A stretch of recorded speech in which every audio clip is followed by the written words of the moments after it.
Hello everyone. Last lecture में हमने पढ़ा था कि how to write the assembly language programs. We discussed about how to write the assembly language program in the last lecture. तो assembly language program को कैसे लिखते हैं? सबसे पहले अगर हम उस टॉपिक को समराइज करें तो सबसे पहले जो भी प्रॉब्लम है उसको केयरफुली रीड करना। रीड करने के बाद उस प्रॉब्लम को स्मॉल, अगर कोई बड़ी प्रॉब्लम है तो उसको स्मॉल स्मॉल स्टेप्स में ब्रेक करना। Then draw the flow chart according to the steps. Steps को फ्लो चार्ट में कन्वर्ट करना, और जो भी फ्लो चार्ट में जितने स्टेप्स हैं हर एक स्टेप के करस्पॉन्डिंग नेमोनिक लिखना। Okay, then convert the mnemonics into the machine code and store the machine codes in the memory, then execute the program. तो इस तरह से असेंबली लैंग्वेज प्रोग्राम को एग्जीक्यूट करा जाता है। ऐसा हमने लास्ट लेक्चर में एग्जांपल की हेल्प से समझा। Now in this lecture the topic is programming techniques, looping, counting and indexing. तो इस लेक्चर में हम लोग प्रोग्रामिंग टेक्निक्स के बारे में पढ़ेंगे। कौन कौन सी programming techniques? Looping, indexing and counting. तो सबसे पहले इन प्रोग्रामिंग टेक्निक्स की ज़रूरत क्यों है ये समझ लेते हैं। What is the requirement of the programming techniques?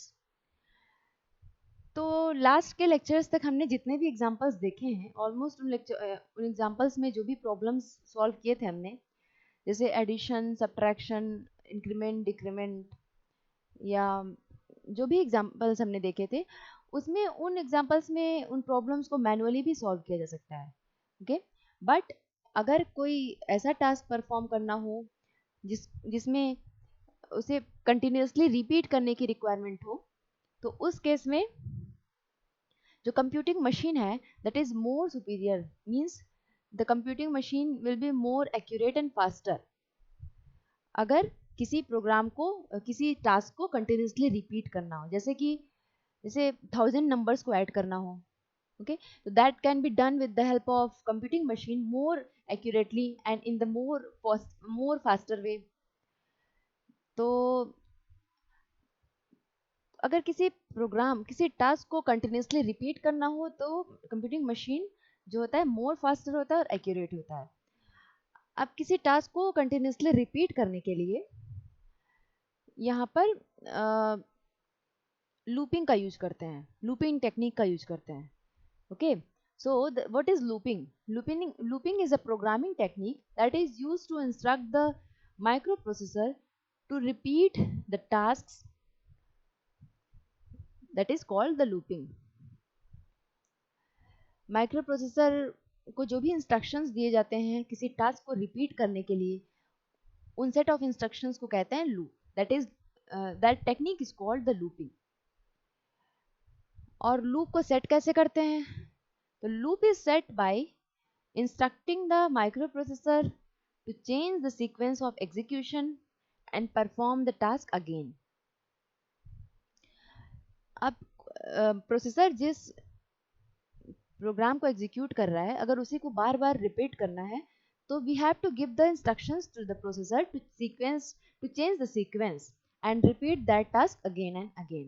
This is done by looping, and this can be done with the help of jump instruction. Jump instruction का यूज करके लूप को सेट किया जा सकता है। ओके, तो लूपिंग तो हमने समझ लिया। What is looping? Looping is the programming technique that is used to instruct the microprocessor to repeat the tasks again and again. And apart from looping there are two more techniques called counting and indexing. तो अगर हम counting and indexing technique की बात करें तो the techniques counting and indexing are used in setting up a loop. Loop को set करने के लिए काउंटिंग एंड इंडेक्सिंग टेक्निक्स का यूज किया जाता है। तो अब लूप्स को टू क्लासेस में कैटेगराइज किया जा सकता है। Loops can be classified into two groups. The first group is called continuous loop and the second group is called the conditional loop. तो अगर कंटिन्यूअस लूप की बात करें तो कंटिन्यूअस लूप में क्या होता है कि अ टास्क इज रिपीटेड कंटिन्यूअसली, कोई भी टास्क कंटिन्यूअसली रिपीट होता रहता है। कब तक रिपीट होता रहेगा? जब तक कि प्रोसेसर को रीसेट ना कर दिया जाए। ओके, तो जब तक कि सिस्टम को रीसेट ना कर दिया जाए तब तक ये टास्क रिपीट होता रहेगा, अगर कंटिन्यूअस लूप है तो। एंड अगर कंडीशनल लूप की बात करें तो कंडीशनल लूप में a task is repeated until certain data conditions are met. जब तक जो कंडीशंस दिए गए हैं, जब तक वो कंडीशन मैच हो रहे हैं, तब तक वो टास्क रिपीट होता रहेगा कंटिन्यूअसली। अब और जब कंडीशन मैच नहीं करेगा तब वो टास्क रिपीट नहीं होगा, लूप से बाहर आ जाएंगे। ठीक है, तो ये डिफरेंस है कंटिन्यूअस लूप में और कंडीशनल लूप में। कंटिन्यूअस लूप में वो टास्क कब तक रिपीट होगा? जब तक कि सिस्टम को रीसेट ना कर दिया जाए। और कंडीशनल लूप में the task will be repeated until certain data conditions are met. Okay, now let us discuss one by one. First we are going to discuss continuous loop, then we will discuss about the conditional loop. तो continuous loop की अगर बात करें तो a continuous loop is set up by using the unconditional jump instruction shown in the flow chart. Continuous loop को setup करने के लिए अनकंडीशनल जंप इंस्ट्रक्शन का यूज किया जाता है। As we discussed while discussing in the branching instructions that the jump instructions are of two types, conditional jump instructions and unconditional jump instructions. तो जो अनकंडीशनल जंप इंस्ट्रक्शंस हैं उनका use यहाँ पर कंटिन्यूअस लूप को सेटअप करने के लिए किया जाता है। तो इसका फ्लो चार्ट अगर ड्रॉ किया जाए किसी भी जनरल कंटिन्यूअस लूप का तो कैसा होगा? Start, then perform the task, task perform होगा, फिर उसको जंप अनकंडीशनल जंप इंस्ट्रक्शन दिया जाएगा कि go back and repeat the task. So this task will be repeated again. यहाँ पर पहले start, then perform the task, then with the help of unconditional jump instruction the task will be repeated again, and this task is repeated continuously until the system is reset.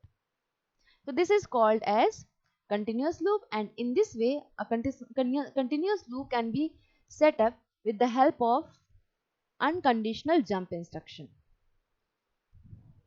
तो conditional loop की अगर बात करें तो conditional loop में यहाँ पर हमने कंटिन्यूअस लूप देखा। कंडीशनल लूप में a conditional loop is set up by the conditional jump instructions.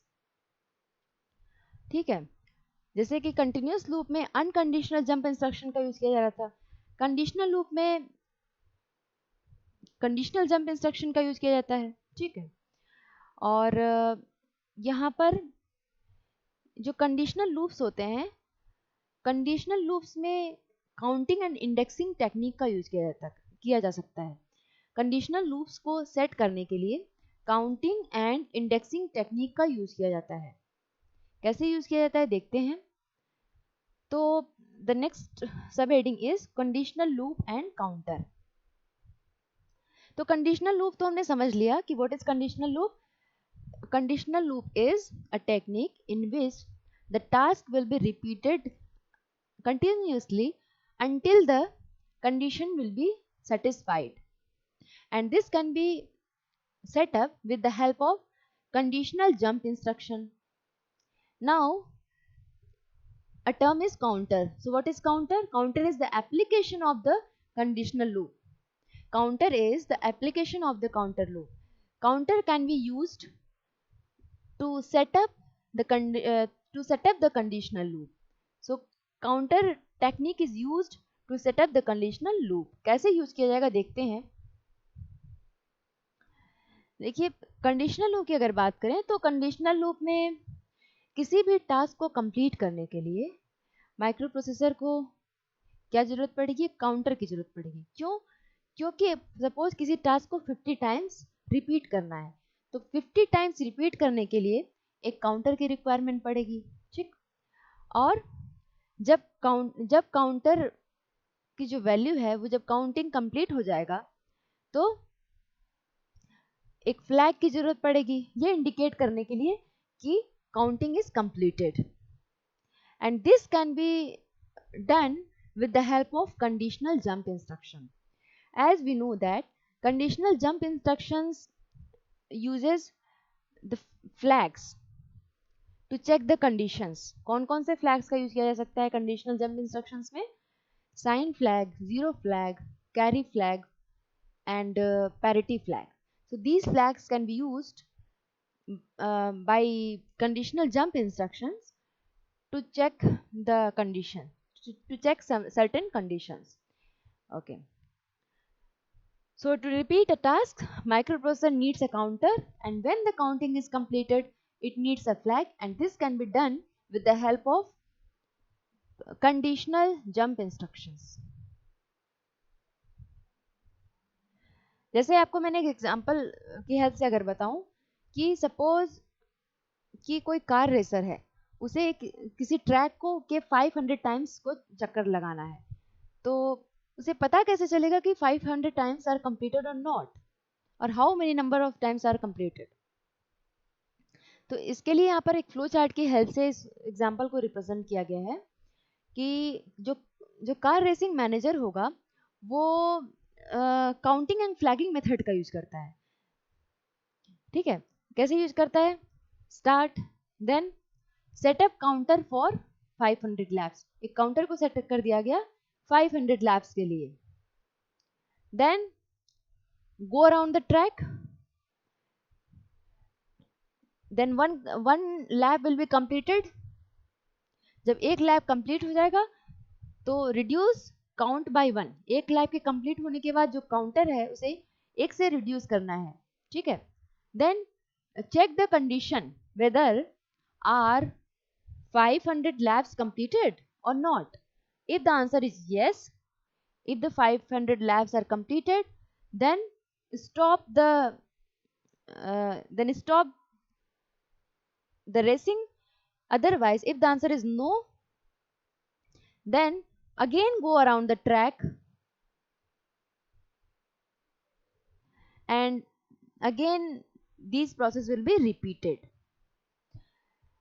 तो इस तरह से जो कार रेसिंग मैनेजर है वो with the help of counting and flagging method ये काउंटर का यूज करके ये एश्योर करता है, मतलब कार रेसर जो है ये एश्योर कर सकता है कि 500 लैप्स कंप्लीट हुए हैं या नहीं हुए हैं, ठीक है। ठीक इसी तरह से अगर किसी टास्क को कई बार रिपीट करना है तो उसके लिए भी सिमिलर वे में पहले काउंटर को सेट करना होगा जितने टाइम्स भी उस टास्क को रिपीट करना है। Start, then setup counter for 5 task. Suppose the task is completed for the 5 times, अगर किसी टास्क को 5 बार कंप्लीट करना है तो setup the counter for 5 task. Then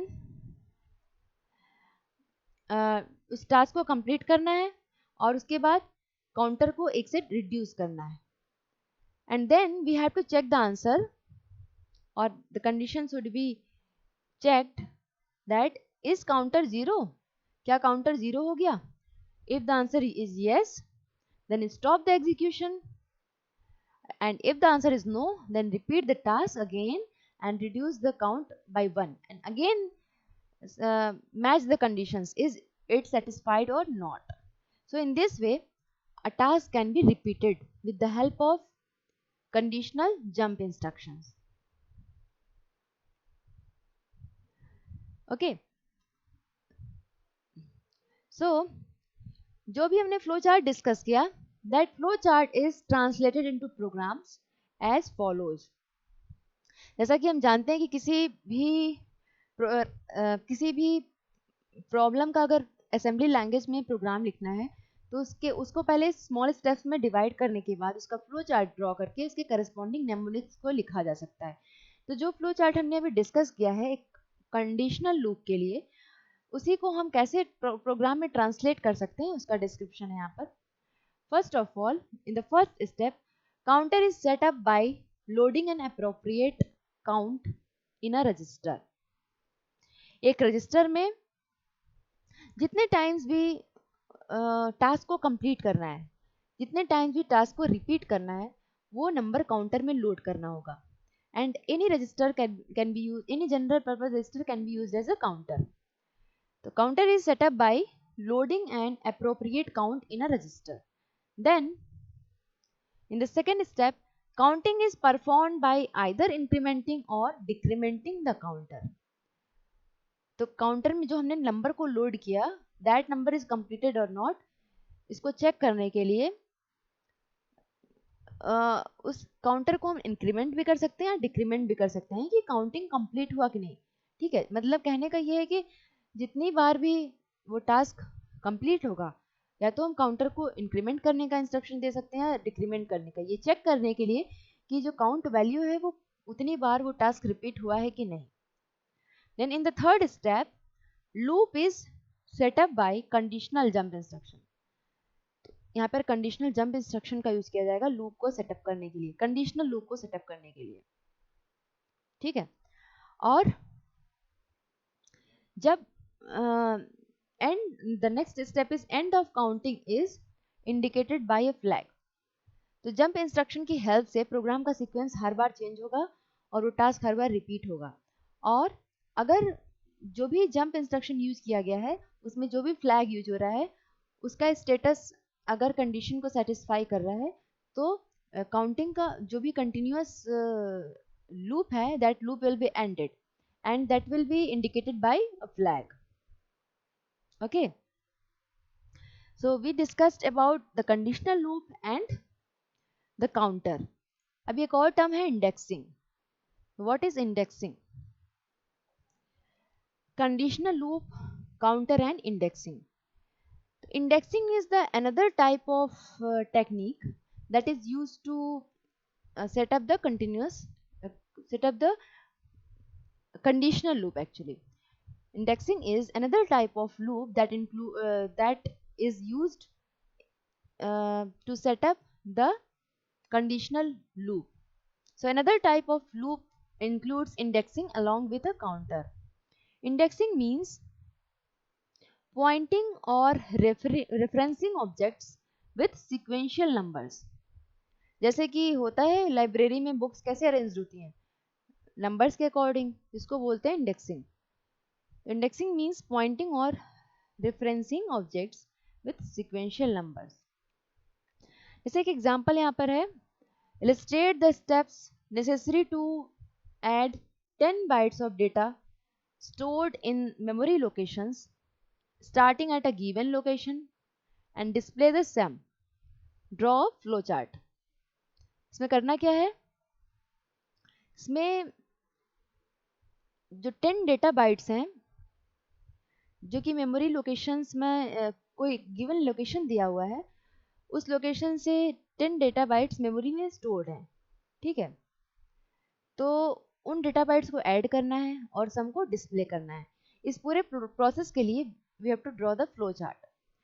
तो फ्लो चार्ट को ड्रॉ करने से पहले what will be the procedure, first of all let us see what will be the procedure to draw the flow chart.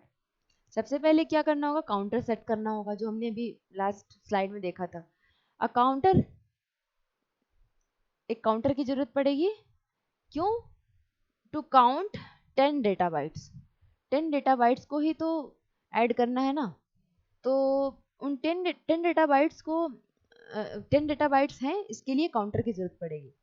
Then an index और memory pointer to locate where data bytes are stored.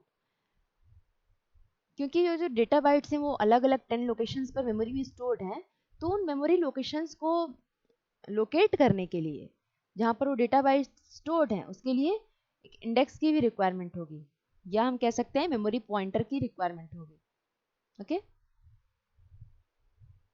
Then to transfer data from a memory location to the microprocessor. Data को add करना है, तो add करने के लिए data को किसी एक मेमोरी लोकेशन से पहले प्रोसेसर में लाना होगा। Then the addition will be performed in the next step registers for temporary storage of partial answers. तो एक बार एडिशन, अब 10 डेटा बाइट्स को ऐड करना है, तो पहले किसी एक डेटा बाइट मतलब एक को एक्यूमुलेटर में ट्रांसफर करिए, दूसरे को किसी अदर रजिस्टर में, या फिर डायरेक्टली मेमोरी से भी ऐड कर सकते हैं। फिर पहली बार जो एडिशन करने के बाद जो भी रिजल्ट होगा, that is called the partial answer, because the final answer is to add the 10 data bytes, and if we add only 2 data bytes, then that will call the partial answer. तो जो partial answer है उसको कहीं पर temporary storage करना होगा, इसके लिए किसी रजिस्टर में उसको स्टोर कर सकते हैं। So registers for temporary storage of partial answers. Then एक फ्लैग की भी रिक्वायरमेंट होगी, क्यों? जिससे कि टास्क के कंप्लीशन का जो स्टेटस है इसको इंडिकेट किया जा सके। So the flag register will also be required to indicate the completion of the task. And result को कहीं पर स्टोर करने के लिए भी एक रजिस्टर की रिक्वायरमेंट होगी। तो टू स्टोर और आउटपुट द रिजल्ट, अगर उसे डिस्प्ले कराना है तो we can send it to the output port. Okay, तो ये प्रोसीजर है, इसका हमको फ्लो चार्ट ड्रॉ करना है। So let us see the flow chart of this example. देखिए पहले क्या करेंगे, पहले तो एक इन्हीं सारे स्टेप्स को फॉलो करना है। फर्स्ट ऑफ ऑल एक काउंटर को सेट करना है, और उसके बाद इंडेक्स या मेमोरी पॉइंटर को इनिशियलाइज करना है। पहले तो इन दो चीज़ों को इनिशियलाइज करना होगा, काउंटर को और इंडेक्स या मेमोरी पॉइंटर को। ठीक है, तो स्टार्ट करते हैं। फ्लो चार्ट कैसे बनेगा? This is the generalised programming flow chart for conditional loop. Start के बाद इनिशियलाइजेशन करना है। इनिशियलाइजेशन में कौन कौन से स्टेप्स आएंगे? स्टेप्स, ये जो प्रोसीजर में फर्स्ट 2 पॉइंट्स थे, तो इनको इनिशियलाइज करना है। फर्स्ट स्टेप जो होगा इनिशियलाइजेशन का, this is a planning stage where the initial setting up is done. This is the most difficult step because the initial setup depends on the requirements of the following steps. Means कि ये जो steps हैं, एक counter को initialise करना और एक index या मेमोरी पॉइंटर को इनिशियलाइज करना, ये दोनों बहुत क्रूशियल और इम्पॉर्टेंट स्टेप्स हैं, क्योंकि ये दोनों ही प्रॉब्लम पर डिपेंड करते हैं कि कितनी बार जो टास्क है उसको रिपीट करना है, उसके अकॉर्डिंगली काउंटर को इनिशियलाइज किया जाएगा, और वो मेमोरी है कहाँ पर स्टोर्ड है उसके अकॉर्डिंग इंडेक्स या मेमोरी पॉइंटर को इनिशियलाइज किया जाएगा। ठीक है, तो first step is the initialisation. Then जो ब्लॉक, इसका सेकंड ब्लॉक है, that is called data acquisition. Data is generally stored in the memory or read from an input port. This step is concerned with bringing data into microprocessor. तो जो इसके बाद next step जो था, इस example में data कहाँ पर स्टोर्ड है? इस एग्जांपल में डेटा जो है वो मेमोरी लोकेशन में स्टोर्ड है। तो ऐड करने के लिए पहले डेटा को मेमोरी से लाना पड़ेगा प्रोसेसर में। That is the third block, that is called data acquisition. क्योंकि डेटा इस एग्जांपल में मेमोरी में स्टोर्ड है, तो मेमोरी से पहले डेटा को प्रोसेसर में रीड करना होगा। Okay, then the next block is indicating data processing. जो डेटा है उसको मेमोरी से प्रोसेसर में ट्रांसफर करने के बाद उस डेटा पर जो भी ऑपरेशन परफॉर्म करना है, that comes under this block, that is data processing. और इस एग्जांपल में हमें क्या टास्क परफॉर्म करना था? एडिशन करना था। We have to add all the 10 data bytes. So ये जो फोर्थ वाला जो ब्लॉक है, that is indicating the data processing. इसमें जो किसी और एग्जांपल में सपोज सब्ट्रैक्शन होता या कोई और टास्क परफॉर्म करना होता, तो वो जो भी टास्क होगा that will come under this block, data processing. Then fourth block जो है, that is indicating temporary storage of partial results. Addition operation perform करने के बाद जो भी रिजल्ट आएगा, suppose first 2 bytes are added and whatever the result, that result needed to be stored ना। उस रिजल्ट को कहीं स्टोर करेंगे और फिर उस रिजल्ट में जो थर्ड डेटा बाइट होगा उसको ऐड करेंगे। तो इस तरह से एक एक बाइट्स को ऐड करेंगे तो 10 बाइट्स का एडिशन कंप्लीट होगा, तो हमें उस पार्शियल रिजल्ट को कहीं पर स्टोर करना होगा। तो इसके लिए the fourth block is there, temporary storage of partial result, उसको हम किसी भी रजिस्टर में स्टोर कर सकते हैं। Then the next block is getting ready for next operation.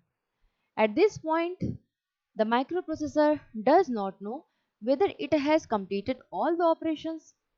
Before it can repeat the task, it needs to get ready for the next operation. For example, point to next memory location or update count. अब एक बार उसने addition perform कर लिया और total 10 bytes को add करना है, तो काउंटर सपोज हमने सेट कर लिया, ठीक है, काउंटर 10 बाइट को ऐड करना है, तो सपोज हमने सेट कर लिया 10। अब एक बार जब एडिशन हो गया तो उस काउंटर को डिक्रीज भी तो करना होगा। We can use both increment और डिक्रीमेंट, लेकिन अगर इंक्रीमेंट करेंगे तो वहाँ पर कंपेयर इंस्ट्रक्शंस का यूज करना पड़ेगा, एंड अगर डिक्रीमेंट करेंगे तो डिक्रीमेंट में सिर्फ जीरो फ्लैग को चेक करना होगा कि जो काउंटर है वो जीरो हुआ कि नहीं। That is more easier. So एक बार जब एडिशन परफॉर्म हो गया तो काउंटर को अगर हम डिक्रीमेंट करते हैं, डिक्रीमेंट करने से ये पता चलेगा कि नेक्स्ट जो ब्लॉक है 6, that is decision making block. तो इसके लिए जरूरी है कि काउंटर को डिक्रीमेंट किया जाए, तभी तो ये पता चलेगा कि दैट टास्क इज कंप्लीटेड और not. So the sixth block is decision making block, and it is for checking are all operations completed. So this is a decision making step. It decides whether to change the sequence of execution and repeat or to go to the next instruction. ये decision making block है जहाँ पर यहीं से पता चलेगा कि जो टास्क है उसको अगेन रिपीट करना है कि नहीं करना है। So if the answer is yes, किसका answer, are all operations completed, अगर इसका आंसर यस है देन आउटपुट प्रोवाइड करा जा सकता है। Otherwise if the answer is no then the same task can be repeated again. तो अगर आंसर यस है कि सारे ऑपरेशंस कंप्लीट हो चुके हैं, so the next block is output. This step involves either sending the result to an output port or storing in the memory. तो output जो है या तो मेमोरी में स्टोर कराया जा सकता है या किसी आउटपुट पोर्ट पर डिस्प्ले करा सकते हैं या आउटपुट पोर्ट पर सेंड कर सकते हैं। Okay, then stop. So this is the generalised programming flow chart of conditional loop, which can be set up with the help of counting, indexing, and the conditional jump instructions. Okay, the next topic will be discussed in the next lecture. Thank you.